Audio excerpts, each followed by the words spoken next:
자, 현재 시각이 14일 토요일 5시 반 정도가 되었는데 3시간 전인 1시 반쯤에 세계 밀 생산 2위 국가인 인도에서 밀 수출 금지 소식이 전해졌습니다. 저번에는 인도네시아 팜유 수출 금지로 관련주인 제이시케미칼이 역사적 신고가 힘으로 며칠간 시세가 나오긴 했지만 시간의 거래까지 합쳐가지고 결국에 제자리로 돌아가 버렸습니다. 1,350원. 상승하기 전 가격으로 돌아왔습니다.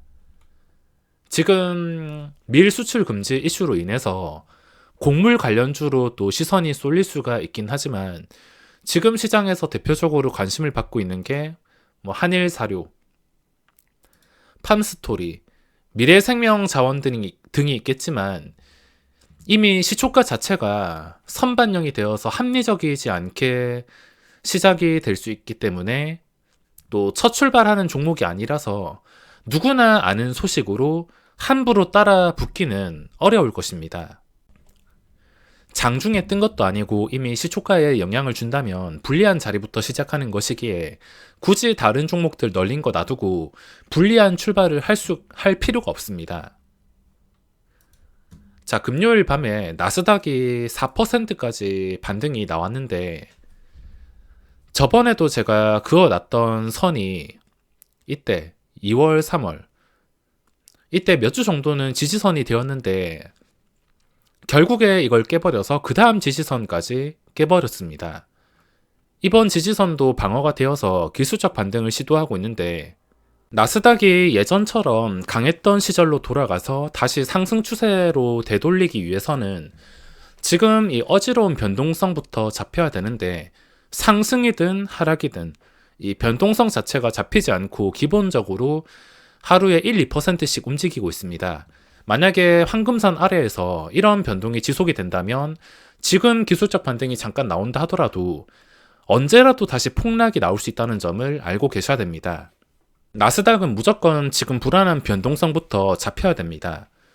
우리나라 증시는 금요일 시장에 거의 전체 종목에서 기술적 반등이 나왔습니다. 코스닥에서는 1140개, 코스피에서는 740개 정도, 거의 대부분의 종목이라 하더라도 틀린 게 없는데 나스닥의 강력한 상승으로 월요일 시장까지 갭상승이 나왔을 때 주식 보유자들은 반등을 유지해 주기만을 기다려야 될 것이지만 신규 매수자들은 굳이 아무거나 갭상승한 자리에서 따라갈 필요가 없다는 겁니다. 거래대금이 있는 시장, 거래대금의 중심에서 노는 게 가장 마음 편할 수밖에 없습니다.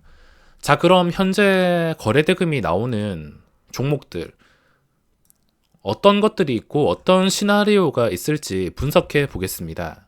지금 상위 종목으로는 KG그룹주가 날뛰고 있지만 첫 출발도 아니고 제가 자신이 없어서 매매할 계획은 전혀 없습니다. 최근에 거래대금이 나왔다면 꾸준하게 관찰해야 되는데 그걸 관찰하는 방법은 일단 거래대금이 나왔을 때 바로 분류해가지고 끝날 때까지 관찰하는 것이랑 또 조건 검색이나 다른 화면들을 활용할 수가 있습니다.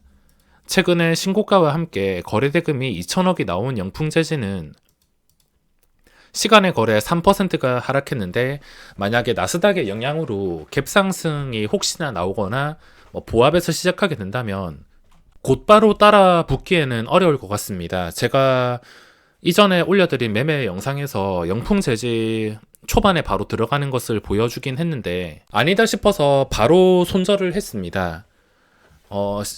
장 시작하고 한 2, 30분 지나고 나서도 건강한 눌림목일 때 장중에 한 번쯤은 올라올 수 있기 때문에 시간을 좀 여유 있게 두고 건강한 눌림목인지 시초가 대비 잘 빠지지 않는 눌림이 나오는지만 확인한다면 장중에 잠깐 튀어 오르는 것을 잡을 수 있을 것 같습니다. 만약에 잠깐 튀어 오른다면 그 전에 고점까지도 뚫어줄 수 있는 위치에 놓여 있기 때문에 이렇게 한번 거래대금이 붙었으면은 완전히 끝장날 때까지 제자리로 돌아갈 때까지는 관찰할 필요가 있습니다. 예를 들자면은 최근에 JC케미칼처럼 신고가를 뚫어주는 상승이 나왔으면 완전히 끝장날 때까지 지켜볼 만한 가치가 있습니다. 지금은 완전히 제자리로 돌아가서 더 이상 관찰할 만한 가치는 없으며 혹시나 이게 의미가 있어지고 다시 공략을 시도하려면 시간이 지났을 때 주가가 첫날에 상한가 간 자리까지는 올라와야지 그때 다시 한번 생각을 할 수가 있을 것 같습니다. 그리고 한 개씩 살펴보면 그 전에 좀 올라왔던 종목들을 한 번씩은 확인할 수 있을 텐데 최근에 도화 엔지니어링 이 종목이 상한가를 기록한 적이 있습니다. 거래대금이 뭐 엄청나게 많진 않지만 3천억의 반 정도밖에 되지 않지만 단일가 예고 상태에서 상한가 간 자리에서 쉽게 무너지지 않는 상태. 이런 경우는 어떤 상황이 많이 발생하냐면 그 전에 외국인 단타 기록도 있으니까 이 프로그램 외국인의 먹잇감 리스트에 들어간다는 것입니다. 당장에는 뭐 지루하고 내려간다 하더라도 이 프로그램 외국인이 다른 종목에서 놀고 할 게 없을 때 여기로 와서 언제든지 잠깐 불꽃놀이를 할 수가 있다는 겁니다. 불꽃놀이를 하게 된다면 이런 상황에서 어떤 차트가 많이 나오냐? 윗꼬리가 달린 캔들이 쉽게 나올 수가 있습니다. 예를 들자면은 갑자기 또 프로그램 외국인이 재미 보려고 들어오면서 고점을 뚫어줄 만한 기대치를 개인들한테 심어주면서 뭐 장중에 한 6%에서 10% 이상까지 올렸다가 결국에 단타 친 거 털어먹으면서 윗꼬리 길게 달리고 그런 그림이 이런 차트에서는 상당히 많이 나오고 있습니다. 어쨌든 무너지지만 않는다면 언제라도 외국인의 먹잇감이 될 수도 있다는 것. 이 원리에 대해서 알아둔다면 오히려 외국인보다 더 한 발 빠르게 대응해서 빠지지 않는 걸로 대응을 할 수가 있을 것입니다. 어차피 프로그램 외국인은 빠지지 않는 종목, 고점과 거리가 가까운 종목, 그런 종목들이 알고리즘에 들어있기 때문에 뻔한 그림이 될 수가 있습니다. 그리고 흔하게 볼 수 있는 대덕전자, 신고가가 나온 다음에도 지금 꾸준히 올라온 자리를 유지하고 있는데 아마 지금이 하락장이 아니었다면 저는 스윙 이상으로 대덕전자 쪽에서만 시간을 보내고 있었을 것 같습니다. 시장이 불안정해서 그렇지 저는 스윙이나 종목을 좀 오래 들고 간다면 이런 종목들을 선호하기 때문에 혹시나 시장이 다시 변동성이 안정되는 구간을 찾게 된다면 그때 얼마든지 접근을 할 수가 있을 것입니다. 또 고점과 거리가 매우 가까워서 JP 모간이 단타치기에 딱 좋은 위치입니다.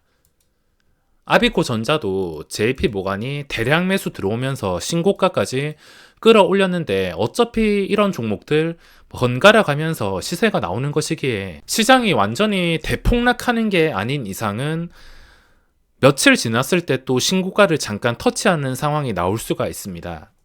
그리고 쭉 둘러보면 뭐 최근에 갑자기 거래대금이 나오거나 신고가를 나온 종목들은 그렇게 많지가 않습니다. 이미 해먹은 것들도 쉽게 찾아볼 수가 있는데 그나마 여기서 관찰할 만한 게 51인 우진이 있습니다.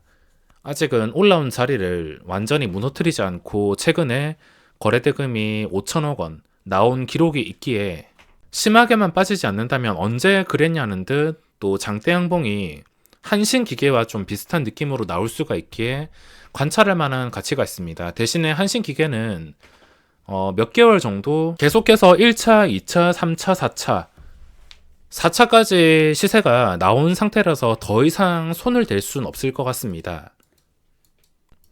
그리고 코스피 파리의 광명전기가 거래대금 2,300억과 함께 상한가에서 마지막에서 마감을 했는데 이런 경우에는 당연히 시초가 근처에서 출발이 되어야 먹을 자리가 생길 수가 있습니다. 근데 뜬금없이 시초가가 마지막에 겨우 닫혀서 마감했는데도 좀 높게 시작이 한 5% 이상 그렇게 시작이 된다면 먹는 걸 포기하거나 혹시 5% 근처에서 출발을 했는데 보합 근처까지 눌린다.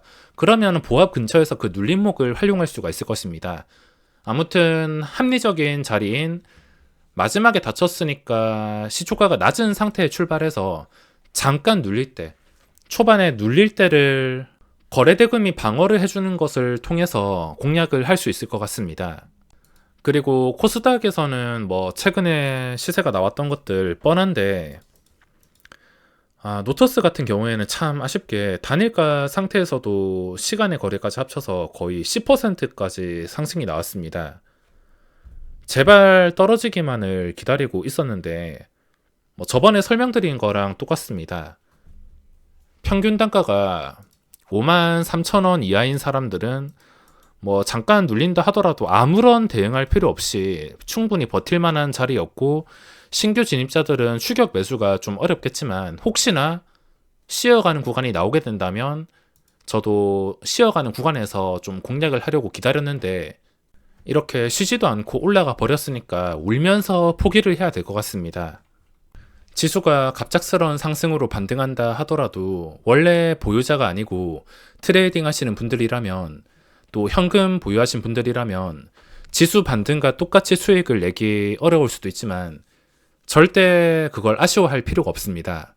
하락에서 살아남는 것만 생각하시면서 전체적인 반등 분위기에 쉽게 취해서 이미 시초가부터 선반영된 갭상승에서 무리하게 따라가는 것은 위험할 수 있으니까 주의하시기 바랍니다. 지금은 하루 이틀 반등하는 걸로 여러 가지 요소로 꼬여버린 현재 하락 추세를 완전히 풀어내기가 상당히 어려울 것입니다. 지금 먼저 해야 될 것은 계속 설명드리고 있는 나스닥이라든지 코스피라든지 일단은 변동성이 좀 줄어들면서 진정되는 게 가장 먼저 해야 될 일일 것입니다.